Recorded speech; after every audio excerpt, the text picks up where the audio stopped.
나는 너희로 회개하기 위하여 물로 세례를 베풀거니와 내 뒤에 오시는 이는 나보다 능력이 많으시니 나는 그의 신을 들기도 감당하지 못하겠노라. 그는 성령과 불로 너희에게 세례를 베푸실 것이요.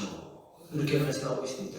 자, 요한은 자신의 세례를 물로 베푸는 세례, 즉 물 세례라고 우리는 흔히 이야기를 하죠.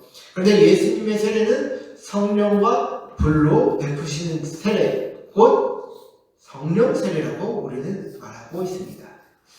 자, 이 요한의 세례란 사람들이 하나님 앞에 죄를 자백하고 또 회개에 합당한 열매를 맺는 것에 초점을 둔 그런 가르침이었습니다. 그죠? 그래서 요한이 베풀었던 이 물세례가 상징하는 것은 자신의 죄를 자백하고 어떤 도덕적, 윤리적, 종교적 가르침을 따라 살고자 했던 사람들이 받았던 세례로 이해하면 될 것입니다. 쉽게 말해 자아성찰과 동시에 어떤 종교적 노력을 하는 사람이다라고 볼 수가 있는 것이죠. 저는 이것 자체로도 굉장히 대단한 것이라고 생각이 듭니다. 그러나 예수님은 이것마저도 부족하다라고 말씀하고 있지 않습니까? 그래서 오늘 본문 25절을 한번 보십시오. 이 아볼로는 성경에 능통한 자였고 또 말도 참 잘하는 뛰어난 성경 교사였습니다. 그러나 그가 가르쳤던 것은 어떤 회개와 어떤 열매 맺는 신앙에 대한 어떤 그런 가르침뿐이었다는 것을 알 수 있죠. 그래서 18장, 사도행전 18장 25절을 보시면 그가 일찍이 주의 도를 배워 열심으로 예수에 관한 것을 자세히 말하며 가르치나 요한의 세례만 따름이라 라고 이야기합니다. 여러분, 우리가 이 뛰어난 성경 교사였던 아볼로였지만 그는 아직까지 예수와 그를 통해 성령이 우리 가운데 임하시는 것에 대한 이 하나님의 약속은 이해하지 못했던 것으로 보입니다. 그래서 브리스길라와 아굴라가 이를 데려와서 하나님의 도에 대한 것을 자세히 풀어 가르쳤다라고 얘기하고 있지 않습니까? 또 바울은 또 어떤 제자들이 주 예수의 이름으로 그 임하는 세례를 가르치고 또 그들에게 안수하여 성령이 임하도록 했던 것이 바로 오늘 말씀에서 얘기하는 어떤 내용입니다. 자, 여러분, 우리가 우리의 신앙생활이 참으로 걱정하는 것이 여러분들 우리의 영성이 어떤 지성적 영성으로 흐르는 것에 대한 여러분들의 걱정이 있지 않습니까?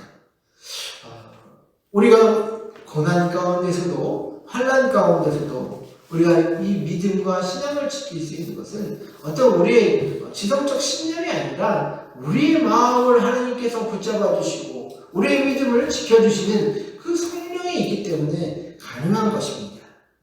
그러나 이런 어떤 성령의 일하심과 어떤 함께 하심에는 이제는 좀 관심이 없습니다.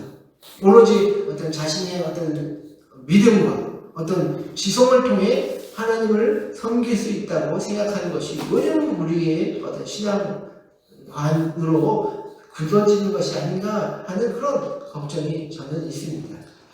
근데 여러분, 이렇게 될 수밖에 없는 건요, 이 성령에 대한 두 가지 극단이 우리 이 개신교 내에서도 있기 때문이다라고 저는 말씀드릴 수 있습니다. 자, 그래서 제가 이 시대에 오늘날 우리가 성령에 대해 오해하게 되는 두 극단에 대해서 한번 이야기해 드리려고 하는데요. 하나는 성령이 우리의 어떤 중생을 위해서만 일하시고 그 다음부터는 말씀으로만 역사하신다 하는 한 부류의 사람들이 있습니다. 이것은 이제 영국의 유명한 이제 존 스토트라는 신학자가 있어요. 그 사람이 쓴 책 중에 오늘날의 성령의 사역이라는 책이 있거든요.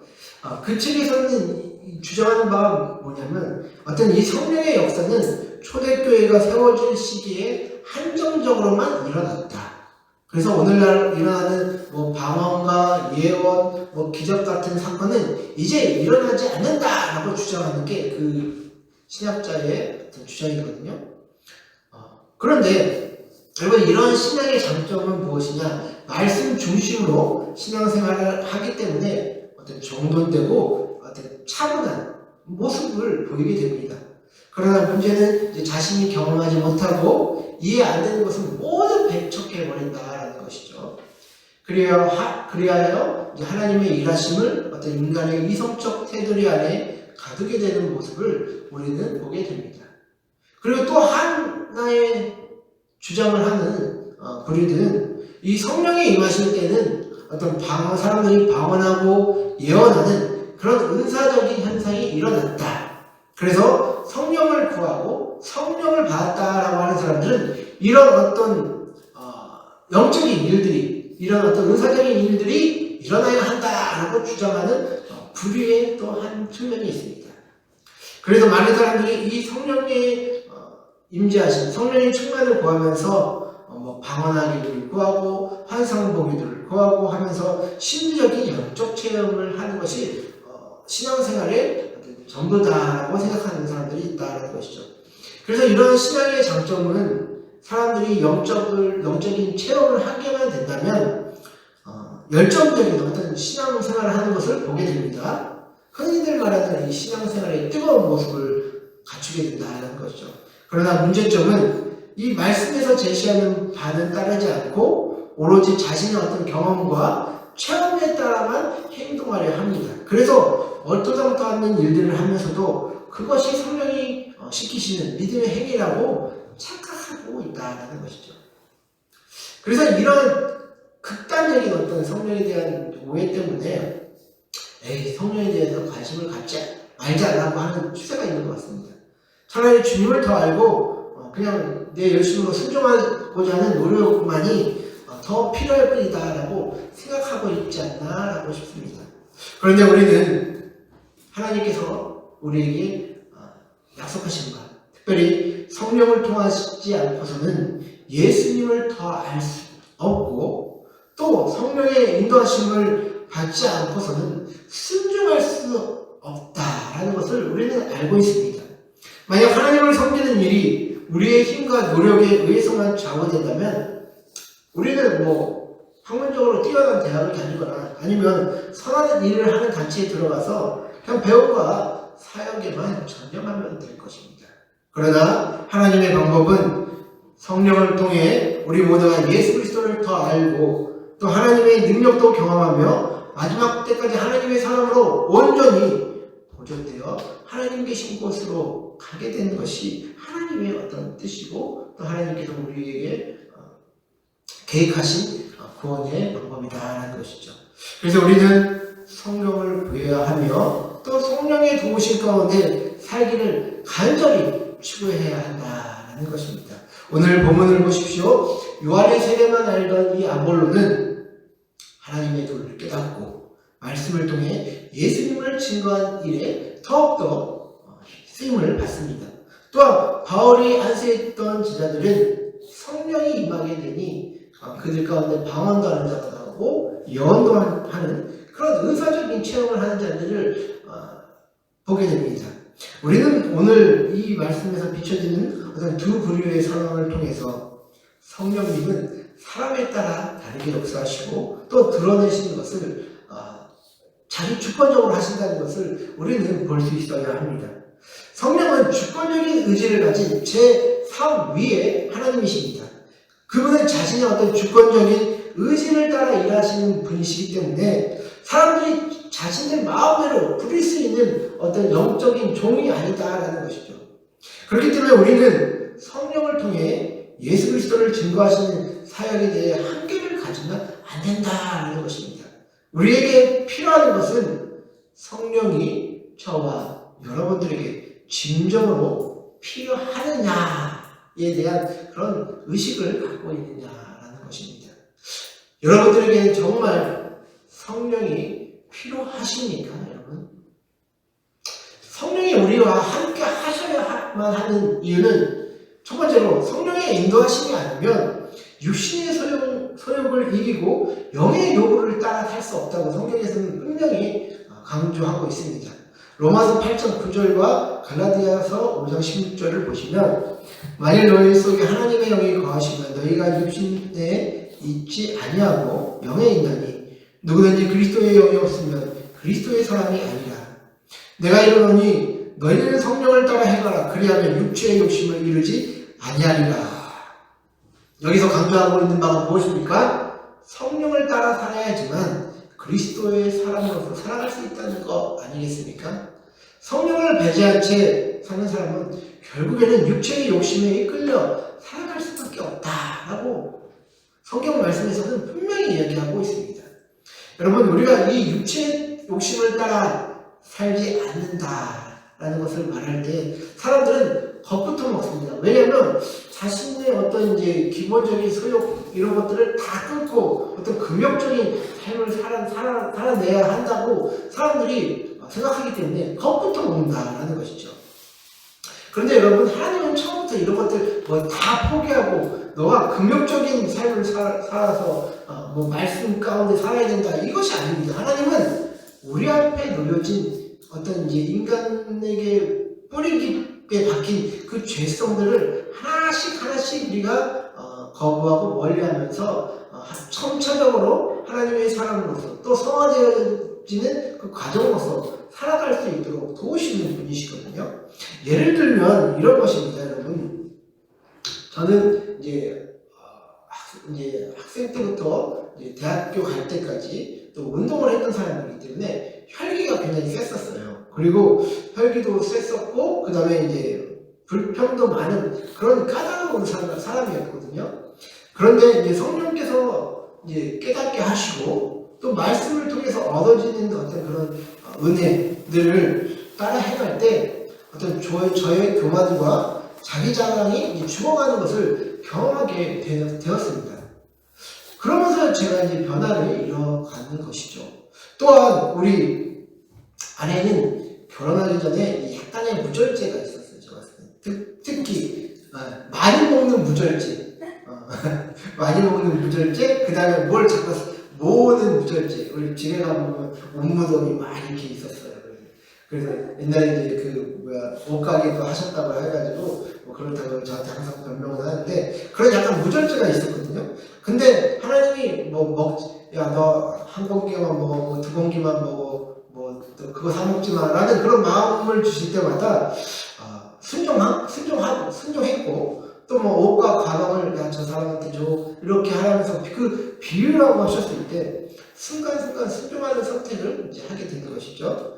이렇게 하나님이 깨닫게 하시고 순간순간 그것에 순종하며 살아갈 때 뿌리 깊은 그 육신의 요구들을 이기며 살 수 있게 되었다라고 우리 아내도 고백하고 저도 고백하고 또 성경에서 가르치는 어떤 영을 따라 행하는 그런 일이 그것이 아닌가 저는 싶거든요.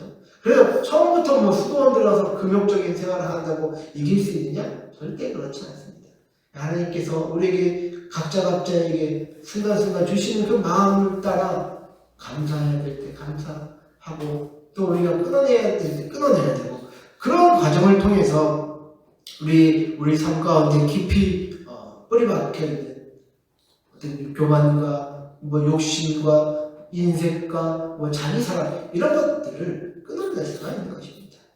그래서 여러분들에게는 제가 교리적인 얘기를 잘 안 하지만 특별히 우리 교단에는 사중복음이라는 게 있잖아요. 뭐죠? 초생, 성결, 신율, 재림. 여기서 말할 때 이 성결은요, 우리가 뭐 도덕적으로, 윤리적으로 깨끗하게 살아야 된다. 그것을 이제 표지어로 한 게 아니라, 이 성결이라는 것은 이제 성령의 2차 축복, 이 성령이 임하실 때 어떤 2차 축복인 그 성령을 받아서 죄를 이길 힘을 가지고 살아야 되는 것을 성결이다라고 얘기하는 것입니다.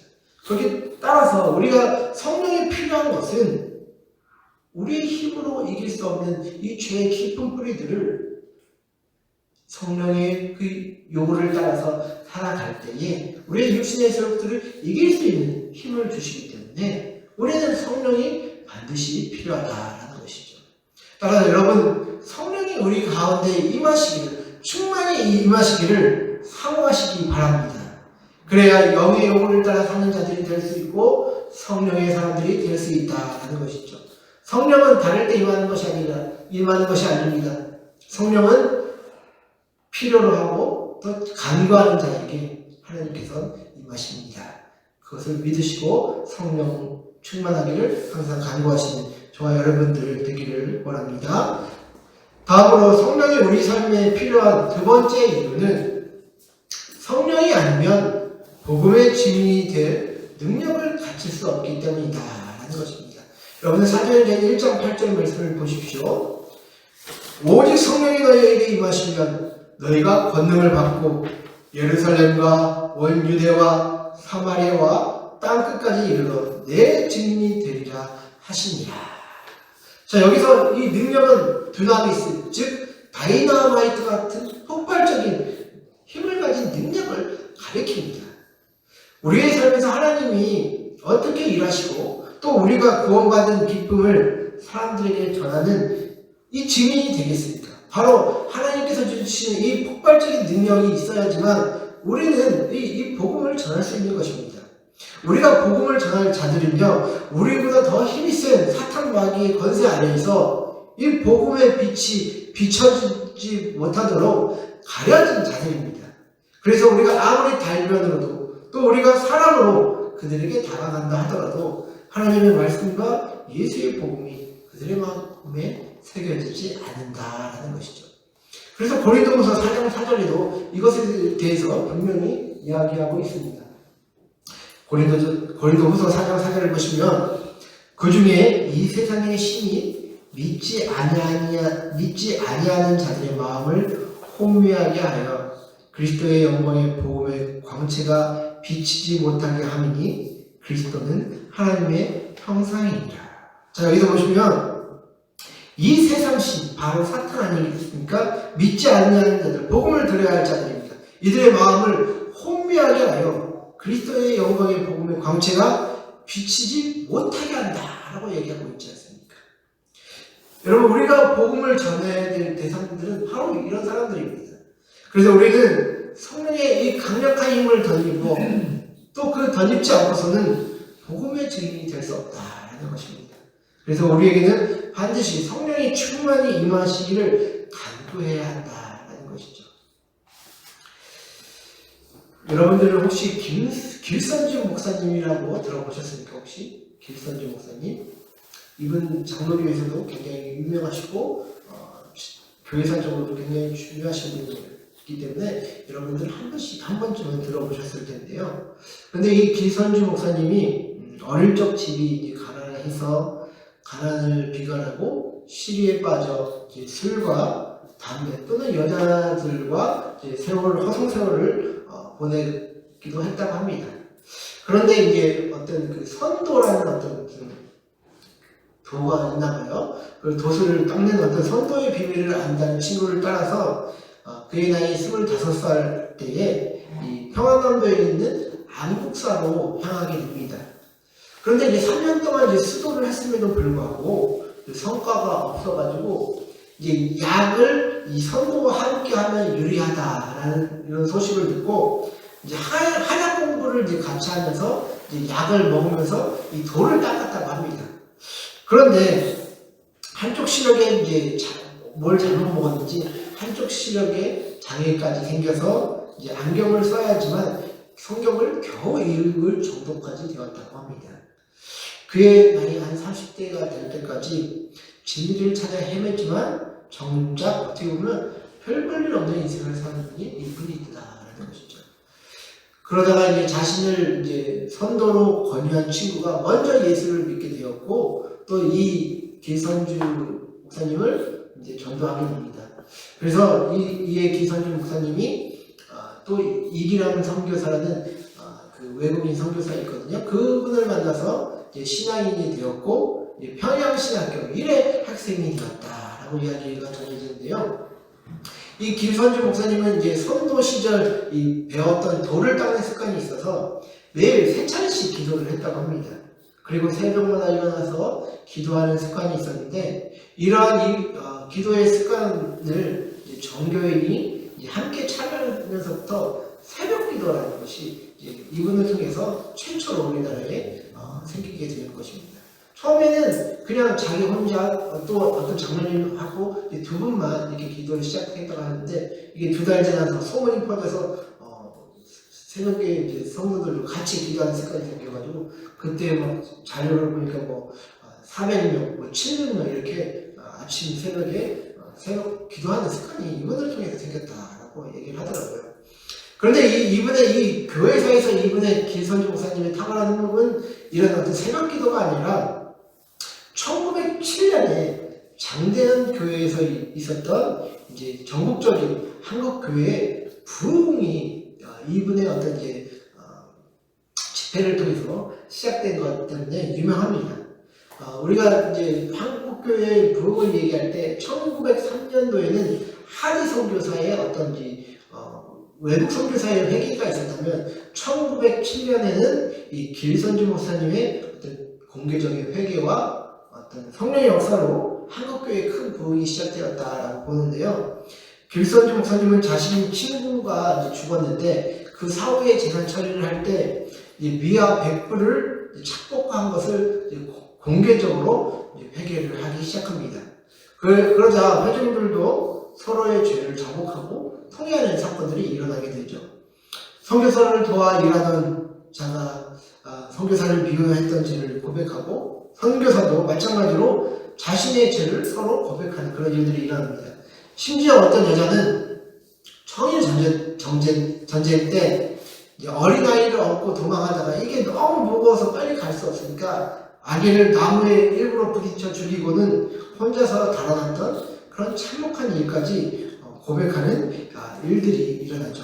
그리고 어떤 사람은 과거에 강도짓을 하고 다닌 것을 회개하여 스스로 경찰서에 자수하여 구속되기도 합니다.